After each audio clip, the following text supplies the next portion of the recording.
네, 민생 토론회가 시작된 곳이자 기초지자체와 함께 개최하는 첫 민생 토론회가 열린 곳 바로 용인 특례시입니다. 용인 현안과 발전에 대한 정부의 의지를 방증한다고 볼 수 있는데요. 이상일 용인시장과 자세히 말씀 나눠보죠. 시장님 안녕하십니까? 네, 안녕하세요. 네, 우선 이 이야기를 안 할 수 없습니다. 용인시의 45년 수건이었죠. 네. 평택 송탄 상수원 보호구역이 해제된다는 소식이 나왔습니다. 어떠세요? 네. 어제 정장선 평택시장님 또 박상우 국토교통부 장관님 등등과 협약식을 갖고 서명을 했습니다. 용인과 평택의 오랜 이 갈등의 사안이었던 송탄 상수원 보호구역이 해제가 이제 내년에 됩니다. 해제하기로 협약을 맺었고 양 도시의 이제 상생 발전 협약도 맺었습니다.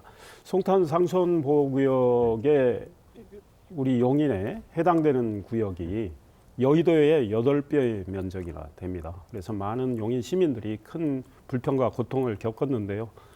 그 구역이 해제가 되면 이제 용인 시민들이 주거나 문화예술, 생활체육 공간도 마련할 수 있고 좋은 기업들이 또 입주하게 됩니다.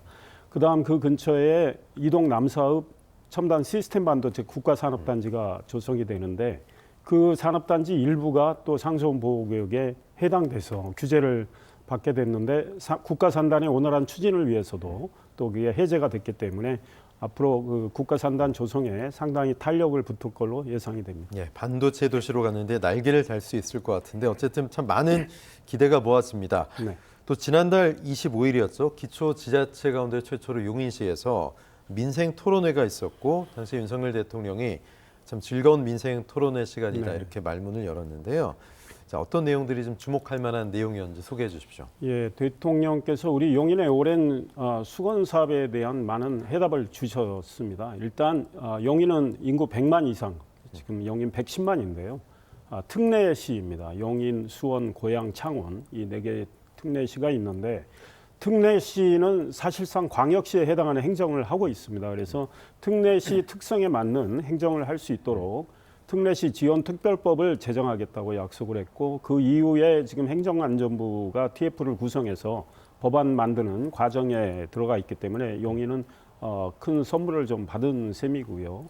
그다음에 이 경강선 연장 등 반도체 고속도로 건설 등 교통망 확충을 대거해 주겠다는 말씀을 하셨습니다. 반도체 국가산단이 조성되기 때문에 성공적인 조성을 위해서 국가가 인프라를 적극적으로 지원하겠다는 뜻입니다. 네, 말씀하신 것처럼 특별법을 통해서 특례의 권한이 좀 확대가 된다면 시민들이 체감할 수 있는 변화 어떤 것들이 있을까 좀 궁금하거든요. 특별법에 많은 내용이 좀 담겨야 되고 행정과 재정 권한을 일괄적으로 이양하는 그래서 광역시에 준하는 권한을 갖도록 하는 내용이 담겨야 된다고 봅니다. 그 과정까지는 좀 시간이 걸리는데요. 제가 지금 계속 주장하는 것은 지방산단을 이제 시가 승인을 하게 되는데 50만 이상 시는 승인권을 갖고 있습니다. 그런데 산단을 심의하는 권한은 도가 가지고 있습니다.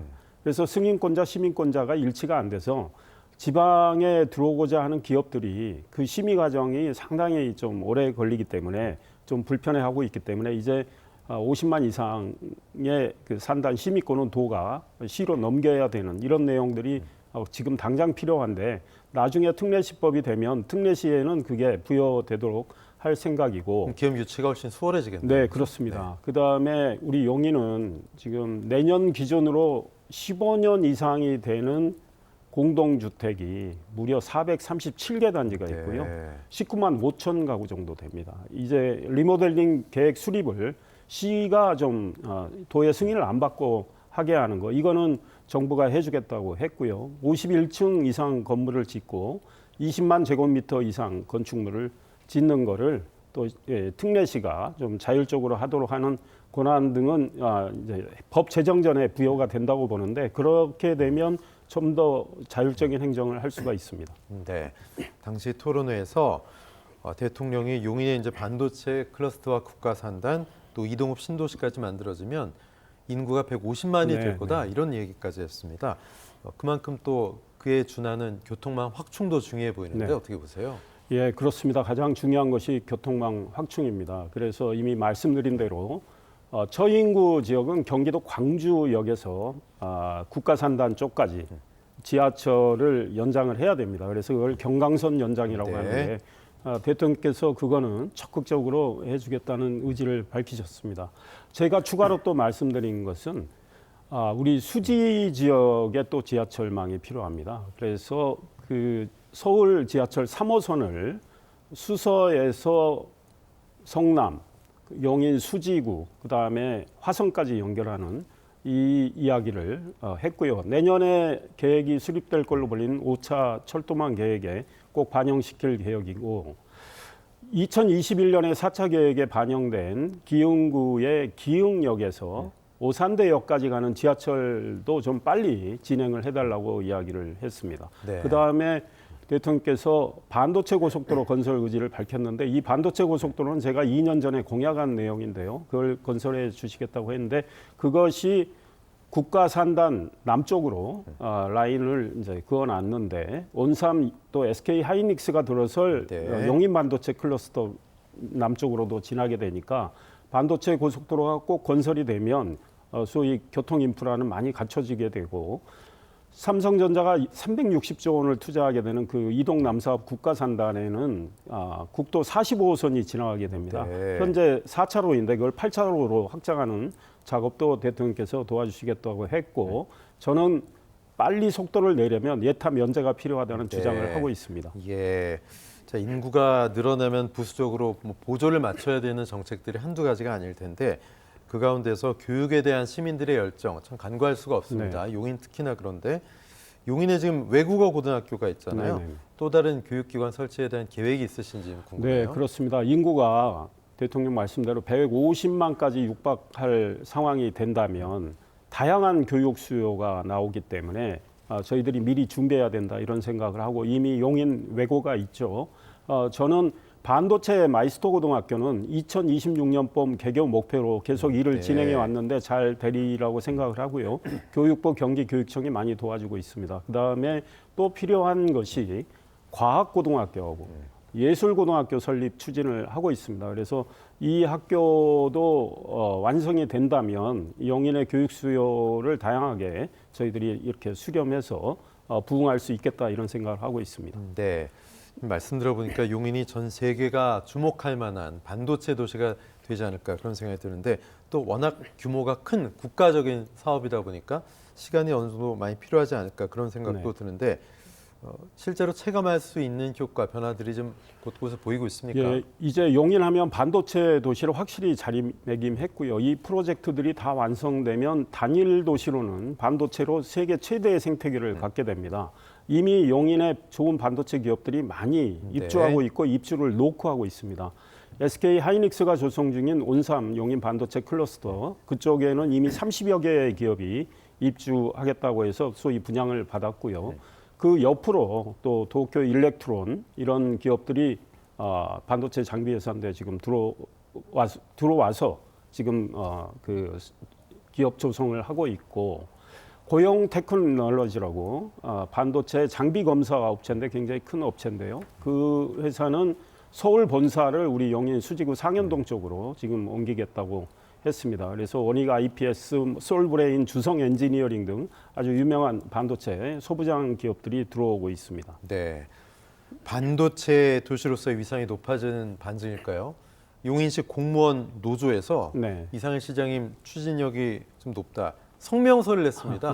공무원분들한테 대체 어떻게 하신 거예요? 네, 감사할 일이죠. 뭐 소통을 열심히 예, 하고요. 예. 지난해에도 성명을 내서 네. 반도체 국가산단체 유치한 이후에 공무원 노조에서 칭찬을 해줬는데 올해 또 성명을 냈는데 제가 취임한 이후에 10여 차례 공무원 노조하고 편안하게 소통을 했고 예. 공무원 노조 요구 중에 타당한 거는 바로바로 제가 수용을 해서 도와드렸습니다. 예컨대 지난해 잼버리 대회 때 이 용인은 5천 명이 넘는 잼버리 대원을 받았습니다.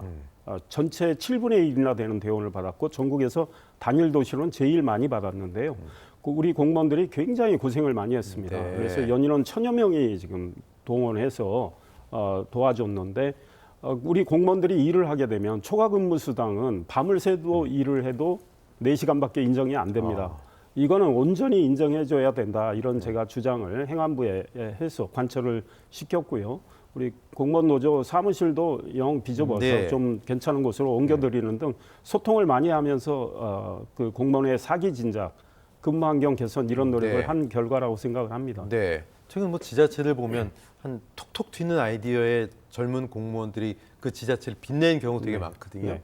근데 MZ 공무원들이 사실은 공무원들이 좀 보수가 좀 충분하지 못하다 이런 이유로 빨리 떠나는 경우가 네. 많기 때문에 이거 기본급을 좀 올려야 된다 이런 네. 주장을 또 행안부에 네. 하셨더라고요. 제가 어떤 행안부 내용입니까? 이상민 장관에게 편지도 네. 보내고 편지도 또, 보내셨어요. 네, 문자로 주고받고 소통을 했습니다. 네. 이거는 우리 용인만의 문제가 아니고 전국에 모두 해당되는데 중앙이나 지방이나 MZ세대 공무원들이 정말 근무는 많이 하고 박봉에 시달리고 네. 이래서 사기도 많이 떨어져 있는데 특히 행안부가 이런 걸 염려해서 그 젊은 공직자들의 이 승진 연한 이런 걸 좀 줄여서 좀 승진도 빨리 할 수 있도록 하겠다고 입장을 냈는데 우리 용인 특례시나 지방의 입장에서는 기준 인력과 기준 인건비 제한이 있습니다.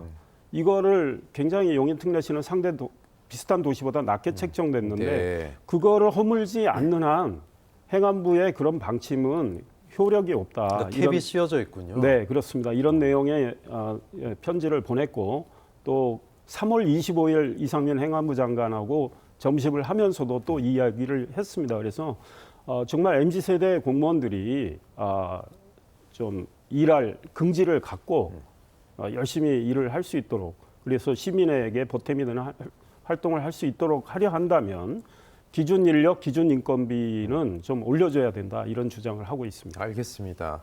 반도체 도시 용인 참 기대가 되는데 날씨가 참 좋습니다.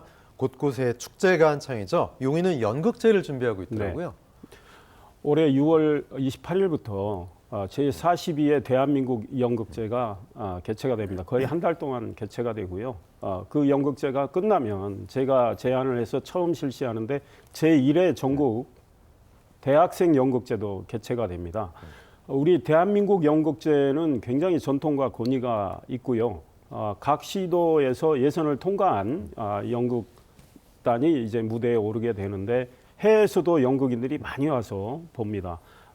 이순재 올로 배우께서 명예대회장을 맡아주시고 홍보대사도 존엄만 들으면 다 아실 분들이 홍보대사를 해주시는데요.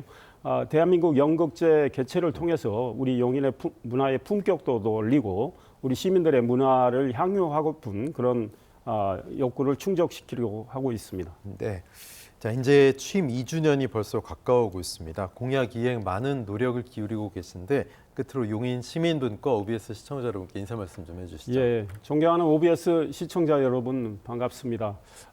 용인 특례시는 지금 많은 주목을 받고 있는 도시입니다. 반도체 도시로서 여러 가지 반도체 산업 경쟁력을 강화하기 위한 준비를 해 나가고 있는데요. 그거 외에도 용인의 여러 분야의 업그레이드를 하기 위해서 노력을 하고 있습니다. 존경하는 시청자 여러분께서 많은 관심을 기울여 주시고 또 저희들이 부족한 점 좀 가르쳐 주시고 지혜도 주시기 바랍니다. 감사합니다. 네. 이상일 용인 특례시장과 이야기 나눴습니다. 고맙습니다. 감사합니다. 네.